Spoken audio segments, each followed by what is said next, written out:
Jack ने मंगलवार को 10वीं का रिजल्ट घोषित कर दिया है और रांची जिला टॉपर बने हैं। हमारे साथ मौजूद बंटी बंटी से बात करेंगे। बंटी, आप टॉपर बने हैं, सबसे पहले बहुत बहुत शुभकामनाएं। Thank you ma'am. ओके, ये बताइए क्या स्ट्रैटेजी था, कैसे पढ़ाई की आपने, जरा विस्तार से बताइए।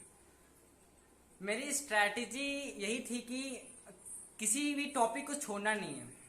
अगर मेरी स्ट्रैटेजी बताएं शुरू से, जो आप 10th क्लास में गए तो आपको कंसिस्टेंटली हर दिन आपको पढ़ना पड़ेगा। आप इस रिजल्ट तक पहुंचना चाहते हैं तो ये नहीं कि किसी दिन छोड़ दिए पढ़ाई। अगर आप जहां 2 घंटा 3 घंटा भी डेली पढ़ते हैं तो 90% रीच करना is not an hard task. अगर आपको उससे आगे जाना है तो फिर आपको 4-5 आवर्स जाना पड़ेगा। पर आपको जो भी क्लासेस में पढ़ाया जा रहा है, किसी नोट्स, जो भी नोट्स आपको टीचर्स लिखवा रहे हैं उसको आपको फॉलो करना पड़ेगा। जो आपको टीचर बोल रहे हैं वो आपको करना ही पड़ेगा। और जब बोर्ड्स आते हैं तो आपको फोकस से पढ़ना होगा। मैं अपना एक बताना चाहूंगा कि जो समय है वो हमेशा इम्पोर्टेंट तो है ही। अगर आपको समय को और भी इम्पोर्टेंट बनाना है तो उसको अटेंशन में लाना पड़ेगा। आप जब तक उस टाइम पे अटेंशन नहीं देंगे तो आपको वो टाइम वैल्यू नहीं देगा। तो और दूसरा मैं कहना चाहूंगा कि अपने आप पे विश्वास रखिए, पेशेंस रखिए। वो जो आपको टॉपिक समझ में नहीं आ रहा है वो समझ में आएगा जब उस पे आप ऐसा कोई काम आपका करेंगे। एग्जाम्पल है कि ये टॉपिक नहीं समझ में आया, आपने मेहनत किया, और कुछ एग्जाम्पल बताइए ना। मुझे Trigonometry? ध्यान में आ रहा है हाँ। कि चैप्टर 8 है ट्रिग्नोमेट्री नाम का, एक्सरसाइज 8.4। मुझे ये तो बिल्कुल समझ नहीं आ रहा था। तो मैंने क्या किया, मैंने सर से पूछा कि मुझे ये समझ में नहीं आ रहा है सर, क्या करें। तो सर ने बोला कि एक तुम कॉपी खरीदो, उसमें तुम इसको रिपीट रिपीट रिपीट करके इसमें प्रैक्टिस करो।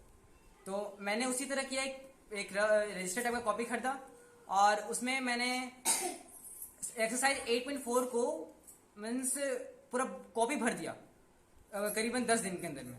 तो उसके बाद से ट्रिग्नोमेट्री मेरा हलवा लगने लगा, मतलब बहुत ईजी था।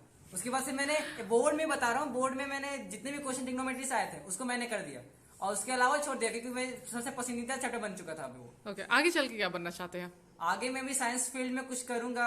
मीन्स अभी तो साइंस स्ट्रीम लेना है, उसके बाद या तो इंजीनियरिंग या फिर कुछ साइंस के अंदर ही करना है जो करना है। वहीं में मेरी दिलचस्पी है। आपका आइडियल कौन है, किसको आप अपना इंस्पिरेशन का स्रोत मानते हैं? माई आइडियल इज माई फादर। क्यों? बिकॉज मेरे पापा बहुत नीचे से, मतलब कि एक गांव से आकर यहाँ पे आए हैं। बहुत मीन्स उनका जो एक्सपीरियंस जो देखे हैं, उनका जो स्टोरी देखे हैं वो इंस्पायर करता है। अगर आप किसी भी और सेलिब्रिटी और बड़े के स्टोरी देखेंगे तो वो सिमिलर ही दिखता है हमको पापा का, इसलिए मुझे यहाँ से इंस्पिरेशन मिला है। ओके, और इसके अलावा और बच्चों को क्या सलाह देंगे आने वाले?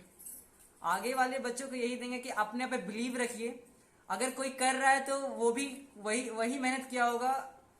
मीन्स आप उसकी तरह मेहनत कर सकते हैं, क्योंकि अगर आप भी तो वही पढ़ रहे हैं जो उस क्लास में वो पढ़ रहा है, आप भी उतना ही पैसा दे रहे हैं जितना वो दे रहा है।